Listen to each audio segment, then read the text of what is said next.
जैसे गाने को गाकर आज वो भोजपुरी के तीसरे सबसे बड़े गायक बने हुए हैं। जी हाँ, पवन सिंह खेसारी लाल यादव के बाद भोजपुरी इंडस्ट्री में तीसरा कोई सिंगर है तो वो है अरविंद अकेला कल्लू, जिसे पब्लिक सुनना चाहती है, जिसके गानों के व्यूज मिलियंस में जाते हैं और जिनके गानों को लोग बहुत पसंद करते हैं। तो आप अब भी जानना चाहते होंगे कि पवन सिंह का वो कौन सा गाना है जिसे अरविंद अकेला कल्लू गाकर सुपरस्टार बने हैं, तो सुनिए आप भी।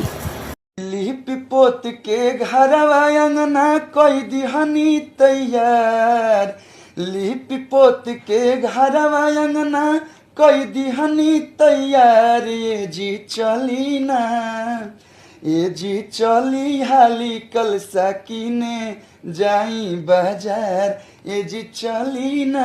तो यही सॉन्ग में बचपन